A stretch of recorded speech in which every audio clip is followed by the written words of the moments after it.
Hey. I'm back again. I hope you guys can keep up with all of my videos that I've been trying to push out to you guys. There's so much going on and I'm trying to stay on top of everything. Speaking of everything said in the video is alleged in my opinion and is used for fair use and entertainment. Let's get into it. All right, so let me share my screen because we have a few topics that we need to run through. Let's get them on up out of here, girl. All right, we're just gonna dive right on in. Let me give you guys a second to come up. Let's give you guys a second to come in. Child. This is so much going on. Ooh, child.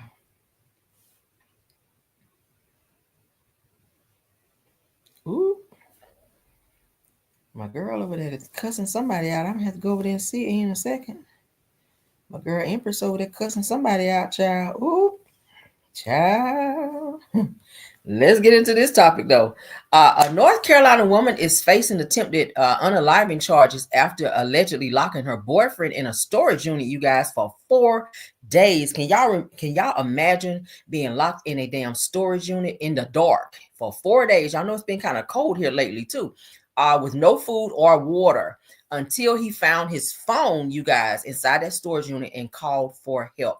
Let's get into this because that's some dangerous shit right there, y'all. This was the desperate call for help after a man spent days trapped inside a storage unit. I've been locked in a storage unit for about a week now, and I just now found my phone. Police say the 51-year-old was locked inside the locker by his girlfriend during an argument, the woman allegedly tricking him into looking for an item towards the back of the packed unit before proclaiming, "This is what you get," and slamming the door shut. She double locked my lock, and I don't know how she put me in here, but she put me in here. It took 4 days without food, water, or power for the man to finally find his phone in the darkness, lost in the chaos of what detectives called a hoarder's paradise. I just need out of here. I just can't breathe. I haven't had nothing to drink or anything. Soon after the call, the man was freed and treated for dehydration. The girlfriend, 52-year-old Robin Deaton, is now wanted for kidnapping, false imprisonment, and attempted murder. Rhiannon Alley, ABC News, New York.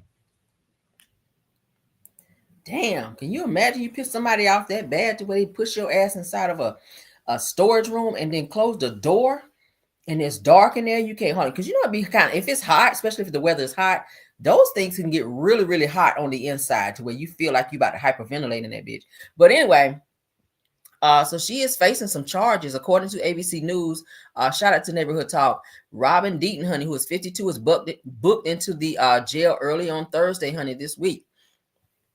Now they're saying that Robin's boyfriend, now ex, they're saying, who was 51, got locked into the unit last Thursday. Well, last Thursday, not this Thursday. Last Thursday, but I think they found him this Thursday. I'm not sure. Says that this woman allegedly convinced him to crawl to the back of the unit to get her something. Then she suddenly just slammed the door shut on him and then told him that's what you get. Locked him in there and everything. Says that inside the unit, he had no food, no water, no power, and there were 2 locks on the unit. So she locked him in there good. Once he found his phone, of course, on the inside in the dark, he called 911 on Monday and told them that his girlfriend had locked him in the storage unit. So he was able to be freed. So thank God for that. And he was treated for dehydration. Damn, can you imagine going 4 days without food or water? He could have died in there, y'all. That's serious. Don't be letting nobody piss you off that bad to where now you're going to be spending all this time in prison because that attempted unaliving is what she's going to be charged with, stupid girl. Damn. Oh, Lord. I don't want nobody to ever piss my ass off that much. All right, so let's move on, child. Latoxic Scott and her sister, Tamika Scott. If you guys care, I'm trying to care. They finally spoken, a few days back. Latoxic Scott did the Chris Brown Residuals Challenge, and she did a remix to the song, which went viral, where she spoke about missing her bandmates and escape, saying that they kicked her out, which Candy came back and said that was a lie. She talked about missing her sister and her sisterhood with her sister. She also talked about the money that she was alleged to have stolen from her. She talked about her husband of almost 30 years, 30 years being married to Rocky, and how they've been separated now for 2 years because he has a child on the way by some other girl.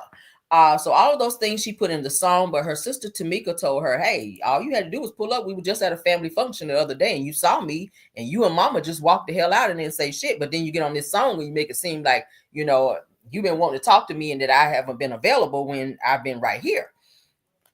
So let's go ahead and get into what was said. Really good talk. Okay. Yeah. Did she tell you like she thought this was kind of like a marketing ploy? And did she tell you about that? We didn't even talk about that. We talked about our sisterhood, and that's all I really wanted. I didn't want to talk about the business and nothing else, and that's what we did. Okay. It was a really good talk. Okay. Yeah. Did she tell you like she thought this was kind of like a marketing ploy? And did she tell you about that? We didn't even talk about that. We talked about our sisterhood, and that's all I really wanted. I didn't want to talk about the business and nothing else, and that's what we did. Okay. It was a really good talk. Okay. Yeah. Did she tell you like she thought this was kind of like a marketing? As you guys can see, they had So tell me what your reaction is to this, because I called you. I was happy. I was like, everything finna be worked out. And you said, you know what? My sister's voice is undeniable. You know what I mean? I always said that she was my favorite singer. She's going to always be my favorite singer. She definitely ate vocally. Yes. But in real life, I think it's a genius marketing strategy for her new music. It really is.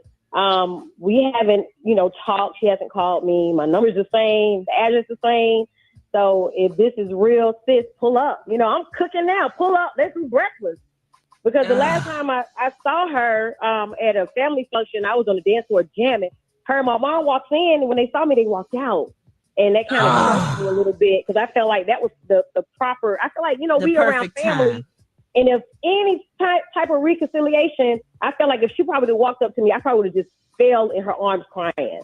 But I'm good. Tell me. My mom, they walked out. So listen, my number is the same. My address is the same. Sis, pull up. Let's talk about these residuals.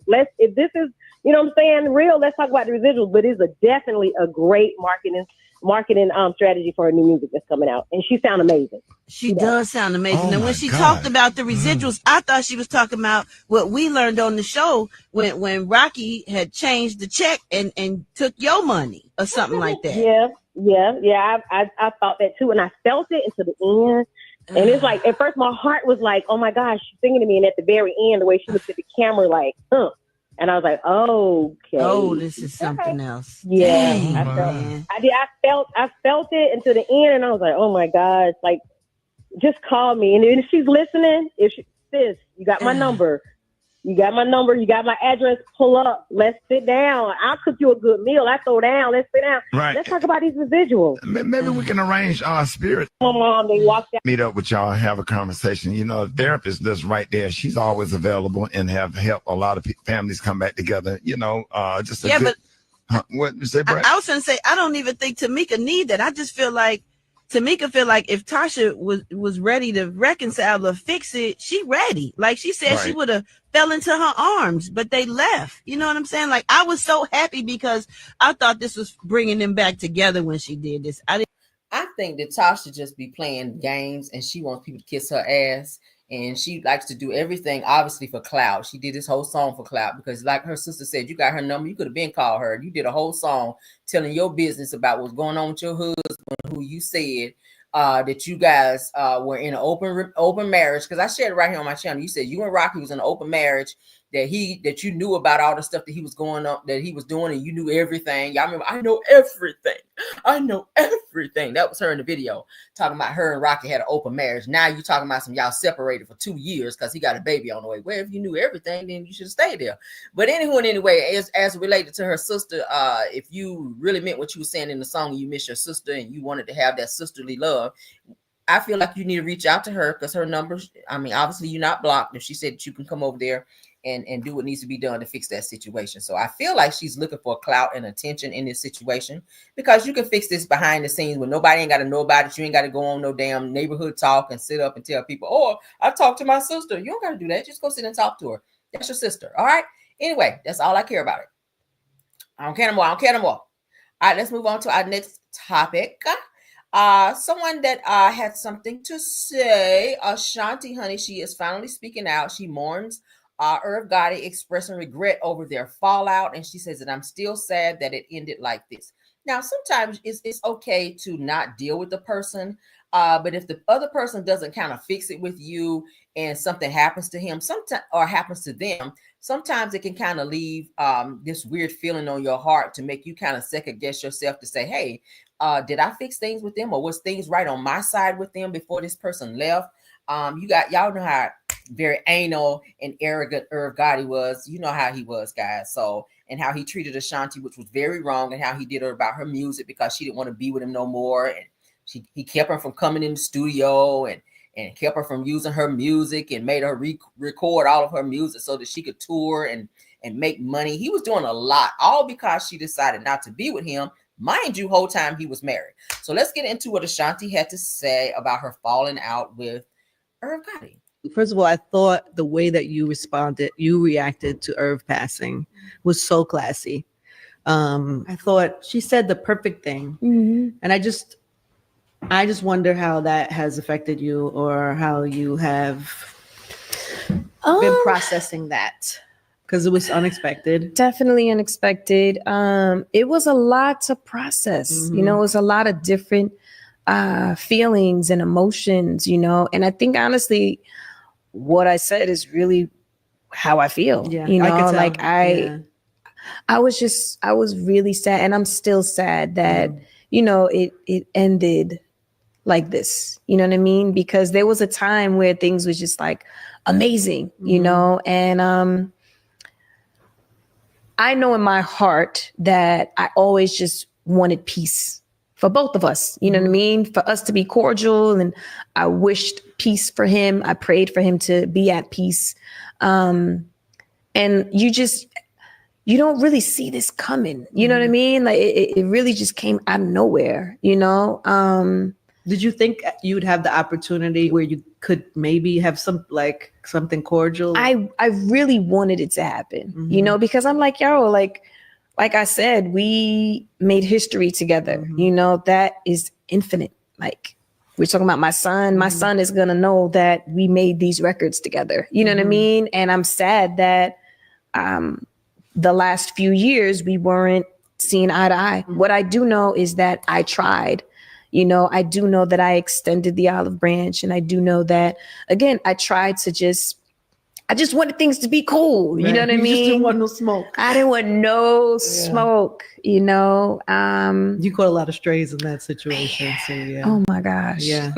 You handled it with such grace though, baby. Like really, Thank you. You couldn't have handled it better. And I was thinking about this when I was reading what you wrote. You said, like, I have always said, even through like the ugliest parts of this, I'm paraphrasing, but what I felt from you was like, even through the ugliest parts of this, you have always given him the credit of changing your life. Absolutely. And being, bringing out the best in you creatively. Yeah, that'll never change. Yeah. Even in the interview that we did, you know what I mean? Even though we weren't on great terms. And that was like the peak of like it being bad. And really you still and that's what I mean. The level of grace. Because I genuinely will always feel grateful. I will always be thankful, you know, and be honest about all of that. And obviously, you know, I spoke with all the guys. The whole situation was just so sudden, you know, and I don't know. It's just really hard to kind of wrap your mind around everything, especially like for me, I have so many amazing things happening in my life right now, you know, and it's just so positive. And honestly, when you're in such a good place, you wish everybody well, even if you're not getting along. It's like you want to kind of give off some of that positive energy, that good love, you know what I mean? So, you tried. Yeah. Have you spoke to Ja?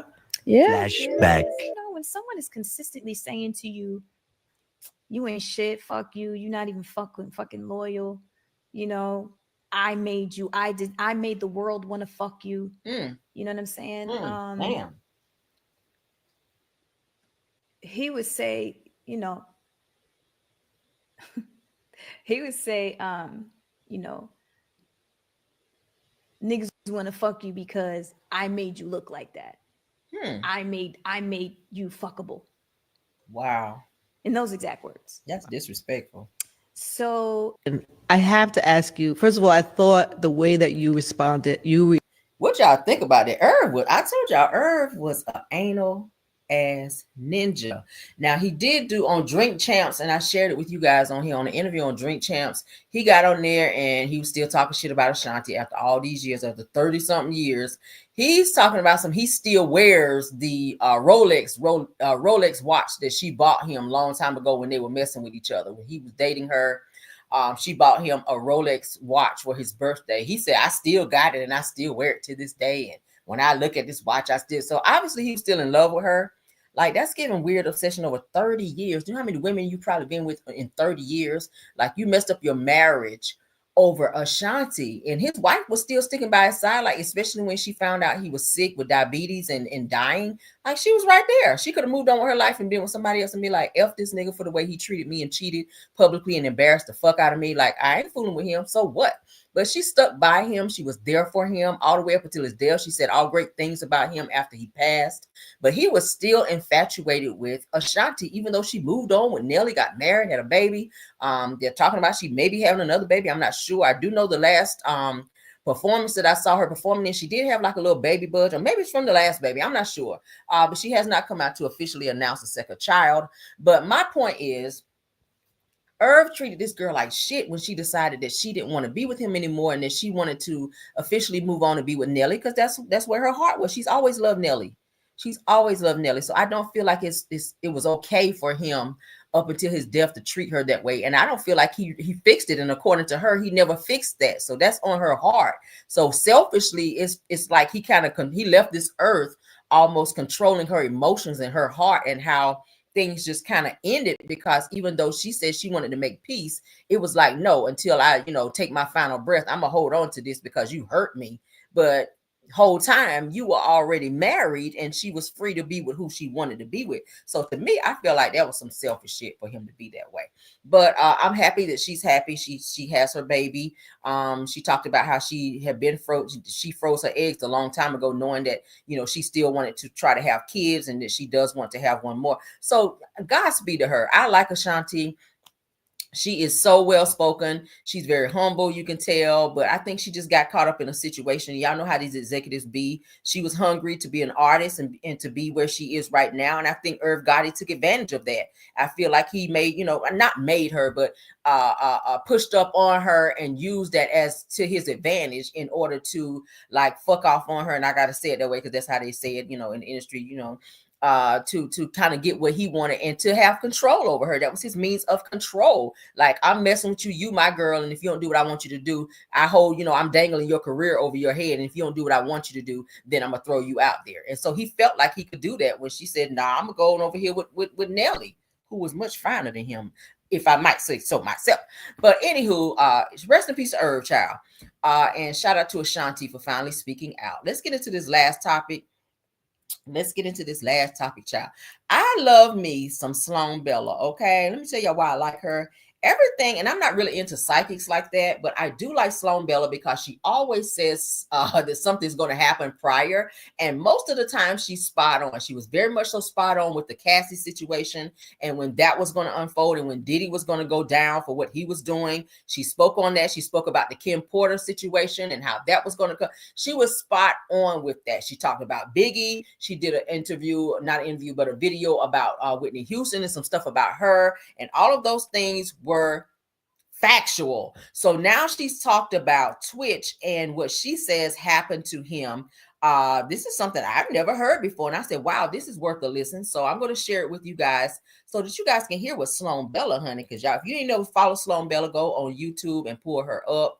She has some very good content. She's very spot on when it comes to celebrities and things that's going to happen. And she gives dates. And I'd be like, damn, it's crazy that right on that date, or right around said date, whatever she said was going to happen is going to happen. So I don't know, maybe some people can tap into the other world and, kind of be spot on with these things. Let's get into it. I ain't gonna talk no more. Let's get into it. Sloan Bella says that 1 year after Twitch, who you guys know was Ellen DeGeneres' DJ, passed away, she says that this is how Sloan Bella channeled him to reveal all that happened on the day that he passed away. Let's get into this. This is some scary shit. His own life. I just don't. And I don't feel the depression was quite the way they made me write the letter.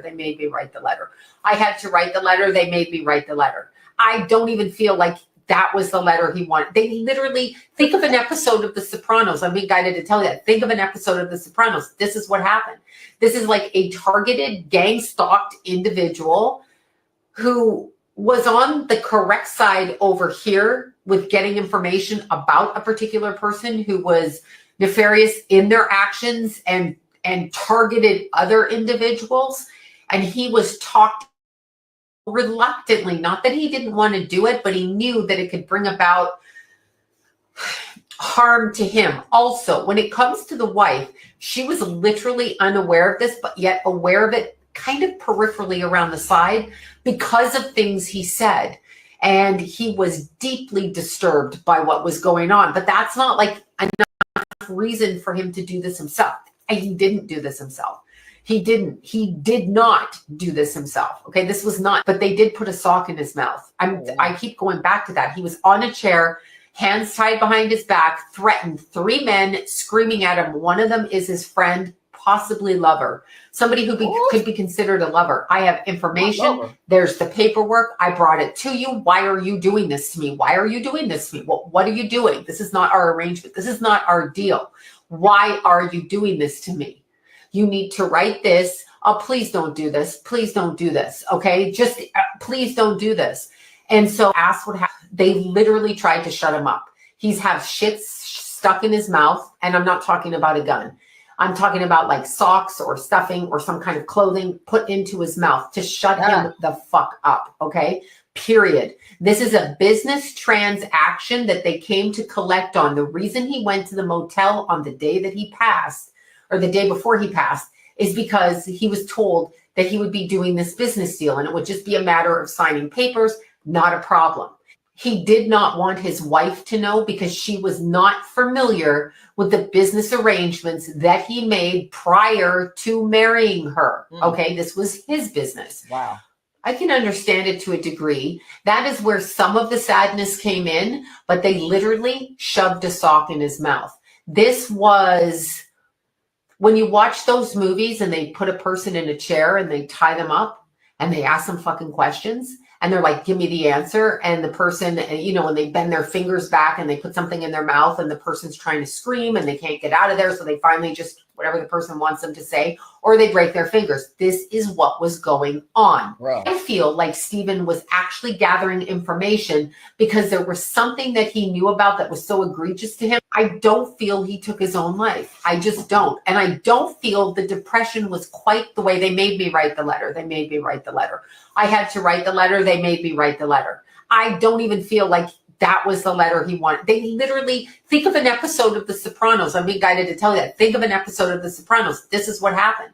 This is like a targeted, gang-stalked individual who was on the correct side over here with getting information about a particular person who was nefarious in their actions and targeted other individuals.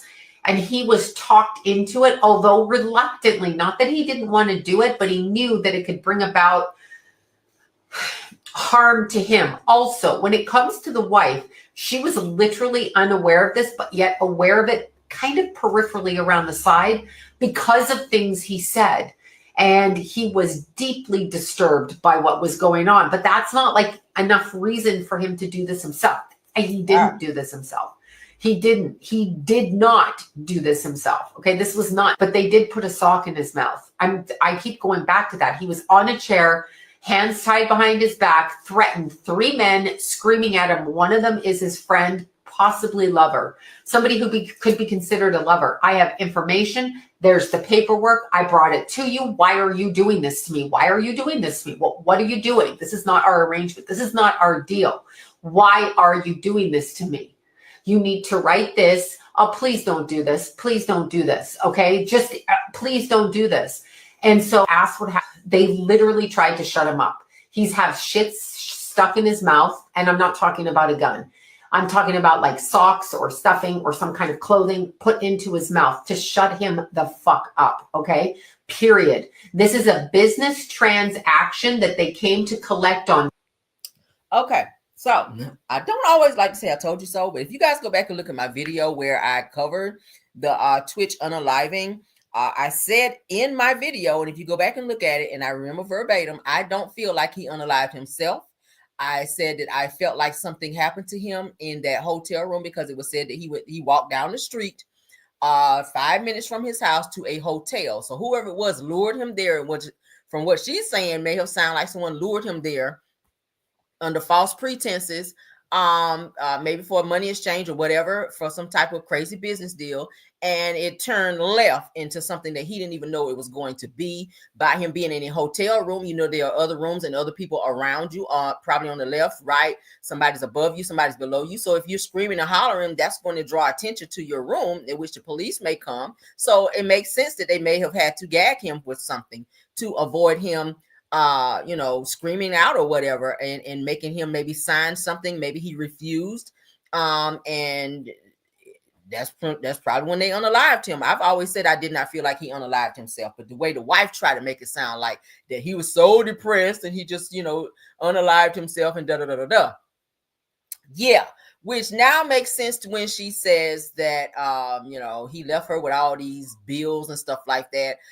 Sloan is saying that she feels that the wife knew but did not know what it was. So maybe she had an inkling, or maybe was plundering through his stuff and probably saw something and was questioning him, and he told her, no, maybe this was before you, this has nothing to do with you, or maybe told her to stay out of it. Which kind of made her feel a little bitter because maybe she felt like he was keeping secrets or something. I'm not sure.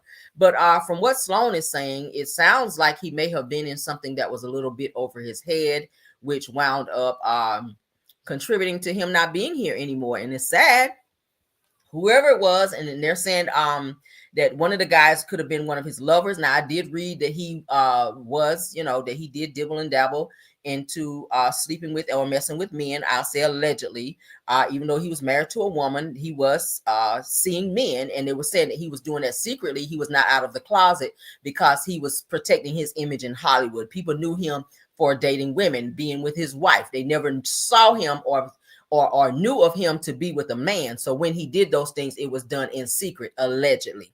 So when she said that, that was not really like a shock, because I read that somewhere else before, that Twitch did like men, and that he was kind of dibbling and dabbling in the gay community. So it is what it is. People live their lives the way they want. But y'all can put in the chat what y'all think about this, child, because listen, that was kind of juicy, okay? But I think that's all the topics I have for this video, you guys. I ain't gonna hold y'all long, okay? Yeah, please don't forget to hit the like button to support the video, to keep us in the algorithm. I hope you guys can keep up with all this tea I've been spilling, child, because I've been popping in. But thank you all. Says the hotels have video surveillance. I'm sorry, my surveillance. Let me go back up. What the heck? Right. But you know what? In Hollywood, I don't really trust all that mess anymore, because look, there were video surveillance whenever Diddy did what he did to Cassie, and it was on video. So if the money is right, they will hide that stuff. Think about it. Think about how Diddy was doing Diddy was doing Cassie in that video. It was all on video, and they actually paid someone to be quiet and said video still leaked out. So people have a way of paying people at hotels a substantial amount of money, and they will hide stuff and not let it see the light of day. So do I feel like that could have happened if someone may have seen something or known something? Whoever it was that came in that room, they probably paid the people at the front desk or whoever was the owner or whatever for the videotape, or paid them for their silence, because that does happen. I mean, we saw it in real time with Diddy when he beat up Cassie in that hotel right there in the damn lobby. Right in the lobby. So that it's a real thing that does happen. It does happen. So I mean, what's to say that we may not see, like with Cassie's situation years after, what's to say that we don't see a video come out with these men going into his room? I mean, we may. You just never know with Hollywood, child. Who would have thought that we would have saw the video with Diddy? I don't even think Diddy thought that we would have saw the video. I'm just saying, things have a way of coming back to haunt you. So if that was the case, and if they paid someone, right? Somebody said same thing with Whitney Houston. That's a great comment right there. Says it right, just like the video from the hotel with Whitney Houston stayed. Right. And it's so weird, even that you mentioned that with her. She had a guard who stayed posted outside her door 24 hours a day, never left. Okay. Never left. When he was gone, I think they said somebody relieved him, but she always had security outside of her hotel room. No one was allowed in or out. So tell me how Ray J got in there.